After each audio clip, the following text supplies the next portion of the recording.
Entre os séculos XVIII e XIX, a Europa experimentava muitas transformações. O sistema capitalista avançava rapidamente e uma nova ordem social se estabelecia. Nesse contexto, nasceram duas grandes correntes de pensamento: o liberalismo e o socialismo. Enquanto o liberalismo buscou consolidar as relações no capitalismo, o socialismo nasceu como uma resposta a seus desequilíbrios, principalmente o crescimento da pobreza e o desemprego, e propôs outra forma de organizar a sociedade. Muitos filósofos e economistas alimentaram as ideias liberais e socialistas ao longo dos anos.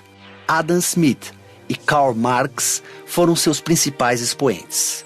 Adam Smith nasceu na Escócia em 1723. Filho único de um fiscal da alfândega, aos 16 anos já estudava filosofia na universidade. Mais tarde, tornou-se professor de lógica e filosofia na Universidade de Glasgow. As ideias de Adam Smith atacavam a política econômica dos reis e o regime feudal que ainda existia em algumas regiões da Europa. Logo, os burgueses se identificaram com suas teorias, que foram de grande importância para o desenvolvimento do capitalismo nos séculos XIX e XX. Adam Smith é considerado o pai da economia moderna, e sua principal obra é A Riqueza das Nações, escrita em 5 volumes. Karl Marx nasceu em 1818 na Alemanha. Filho de um advogado da classe média, chegou a estudar direito, mas logo se voltou para a filosofia. Suas teorias são uma crítica radical ao capitalismo e foram além dos livros e das universidades. Ativista do movimento operário, Marx também propôs mudanças concretas na sociedade, como o fim da propriedade privada e das classes. Sua principal obra, O Capital, tornou-se referência mundial e influenciou movimentos políticos de esquerda ao longo das décadas seguintes. Adam Smith e Karl Marx não foram contemporâneos. Marx nasceu 28 anos após a morte de Smith. Mas se esses grandes pensadores pudessem viajar no tempo e se encontrassem, certamente teriam muito a dizer um ao outro. Os dados estão armazenados. O encontro do século.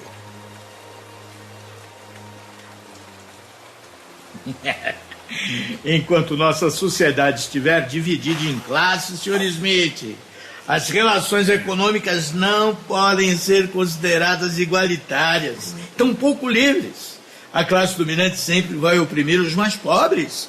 Por isso, é preciso eliminar as classes para que não tenham... O poder do seu discurso pode iludir os desavisados, sabe, Sr. Marx?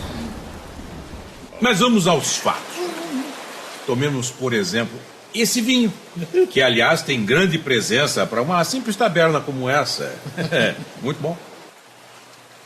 Ótimo. Para fazer este vinho, vários homens de talento trabalharam. Plantaram suas uvas, as maceraram, escolheram o carvalho ideal e deixaram-no ali, o tempo certo.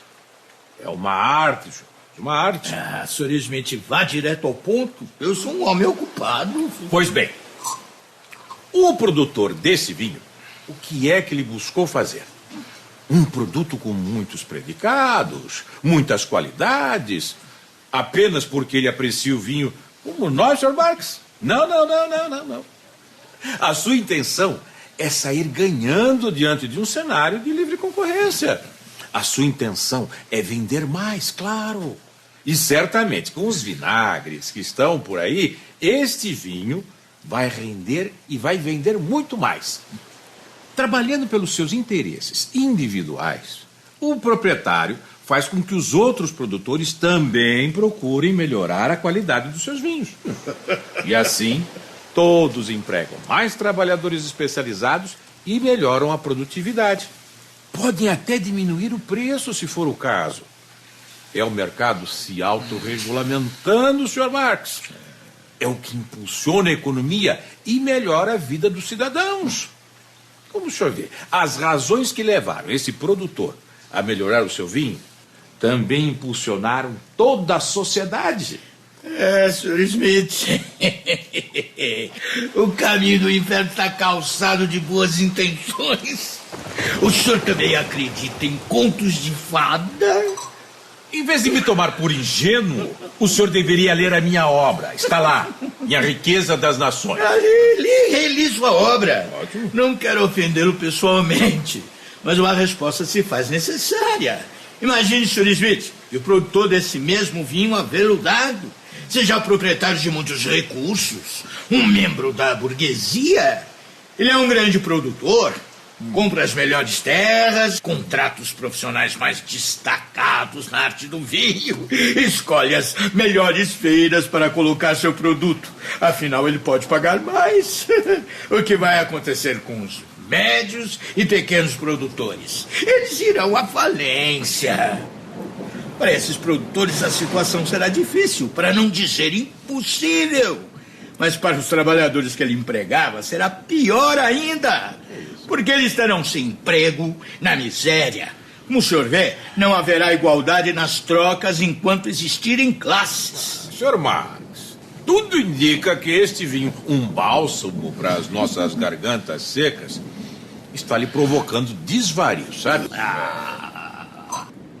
E se não houvesse livre concorrência? E se todos os produtores contassem com os mesmos recursos e condições de produção iguais, como o senhor defende? Acha mesmo que estaríamos diante de um vinho tão bom? A livre concorrência é boa para todos. Sem interferência do Estado, a tendência é que o mercado encontre um equilíbrio natural, com a máxima produtividade, preço justo e melhor qualidade. Como se uma mão invisível acomodasse a economia e os problemas da sociedade. A mão invisível do mercado, Sr. Smith, na prática, rouba os mais pobres. De que adianta aumentar a produtividade se quem ganha é um só? Se quem fica com os lucros é só o dono do capital. De um lado, temos os proprietários acumulando mais capital e renda. De outro, o aumento da pobreza e da miséria. Liberdade é também igualdade econômica. Como o senhor ousa falar em liberdade se não reconhece o direito dos cidadãos de terem propriedades? Se vai contra a liberdade individual prevista e garantida pelas leis. Ora, o que são as leis, Sr. Smith? Se não uma reunião de palavras cunhadas pela classe dominante em defesa da própria classe dominante. Liberdade é igualdade econômica, é satisfazer as necessidades de toda a sociedade. E a propriedade privada está na raiz da desigualdade, porque uns têm tanto e outros nada. E esses que têm tanto ainda podem explorar o trabalho daqueles que nada têm. O capitalismo não existe sem exploração do trabalho. Quer ver? Camarada garçom, por favor. Sim, pois não? Como é seu nome, rapaz? É Wagner, senhor. Caro Wagner, pode nos dizer se esse é o primeiro trabalho? Não, na verdade, senhor, eu trabalhava com couro, fazendo todo tipo de artesanias. Aprendi com um mestre que morreu, mas me legou sua arte e seus instrumentos. Como é que viestes a trabalhar aqui, meu jovem? Desperdiçando as suas mãos fantásticas e talentosas servindo aqui numa estalagem? Sim, é que quando a colheita começou a cair, os camponeses deixaram de comprar os meus produtos. Tentei trabalhar numa fábrica, mas estavam contratando mais mulheres. Esse trabalho, jovem Wagner, lhe proporciona uma vida digna? Seus ganhos são justos? Eu durmo e me alimento aqui, mas meus pais e irmãos pequenos estão passando necessidade. Está vendo o resultado da autorregulação no mercado? Muito obrigado, rapaz. Por nada, licença. Como o senhor vê, diante das intempéries e instabilidades, são as classes menos favorecidas que mais sofrem. Sr. Marx, o senhor está olhando apenas para um momento passageiro da história. Em breve, os benefícios da Revolução Industrial vão superar essa situação difícil que se abate sobre toda a sociedade. Esse e outros rapazes terão um bom futuro com as descobertas recentes. Nós que temos a oportunidade de viajar no tempo, sabemos que não será exatamente assim. Com licença. É Engels. Conhece? Ah, já ouvi Grande falar. amigo, grande amigo. Sim, Quando vão reunir? Certo, sim. Vamos reproduzir o manifesto. Mas, Fred, você nem imagina com quem eu estou conversando. Não, errou. Eu estou dividindo mesa e vinho com o inimigo do povo. O senhor Adam Smith. Sim, pessoa com peruca, casaca e todas as suas teorias. É mais agradável do que eu poderia supor. Mas deixe-me agora continuar, que ele está ficando impaciente. Até breve, companheiro. Eu ainda não tive a oportunidade de conhecer esse invento. Mesmo nas minhas viagens do tempo, nunca vi um desses. O telefone celular permite ouvir a voz e falar com pessoas que não estão aqui, que estão em outros lugares. Maravilha! Quanto tempo e dinheiro serão poupados? E olha que acabamento, que brilho, hein? Certamente não é uma invenção socialista. Não é. Sr. Marcos, observando o que aconteceu na União Soviética, poderemos afirmar que o socialismo é uma utopia. A livre iniciativa foi sufocada. Isso levou à baixa produtividade da indústria e a um desenvolvimento pífio das forças produtivas. Um produto como esse realmente não poderia ser criado e fabricado num país socialista. O senhor bem sabe que a Revolução Russa transformou um Estado monárquico e semifeudal em uma potência industrial do século XX. Negar o desenvolvimento científico e industrial que a União Soviética teve é um erro histórico. Uma potência industrial?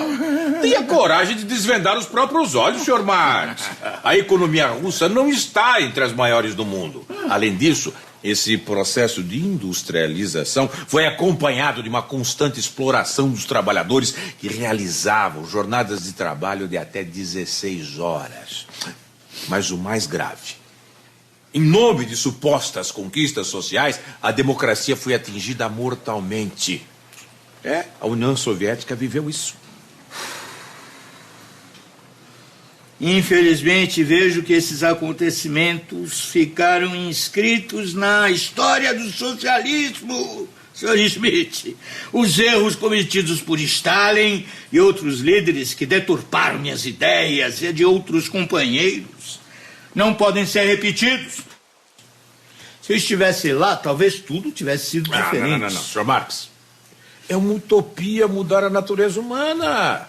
Se o senhor estivesse lá, o que poderia fazer? Porque as suas ideias negam a natureza humana, que é individualista. Por outro lado, Sr. Smith, em países que adotaram as suas ideias em nome da bandeira do livre comércio, os mais ricos se tornaram ainda mais ricos e os mais pobres miseráveis. Eles também favoreceram ditaduras em outros países, estiveram por detrás de vários regimes totalitaristas, financiando golpes e conflitos. Por isso eu lhe digo, democracia e liberdade são letras mortas no capitalismo. Sr. Marx, essa conversa poderia durar séculos ainda. O fato é que nem o senhor e tampouco eu estamos satisfeitos com os caminhos que as nossas teorias tomaram na prática. Sr. Smith, nisso estamos de acordo. Como digo, o que importa não é interpretar o mundo, mas transformá-lo. E parece que ainda não conseguimos. Pois é, como dizem neste tempo, chegou a hora. Nas minhas viagens pelo tempo eu consegui conhecer este invento. Dizem que é de um brasileiro. Brasileiro? Santos Dumont, um aviador muito útil. Por favor, a conta. Ele paga.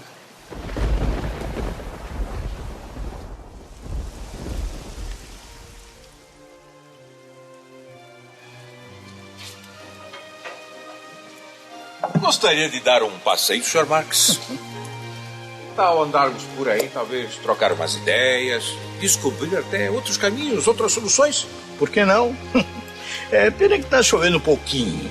Senão poderemos socializar o meu guarda-chuva. Partindo do senhor, eu tenho certeza. Mas eu queria dizer exatamente sobre essa questão das novas tecnologias. É. A partir delas, o que são? Mas Iniciativas pela sociedade individuais. como um todo. Sim, mas Sociedade como um essas todo. tecnologias, elas surgem a partir de iniciativas individuais. É, mas Elas veja bem, poderiam tem que... remanejar essas questões de Veja problemas bem, que temos senhor na Adalto, nossa sociedade. veja bem, senhor. Se tivermos outras Mas é a possibilidades. sociedade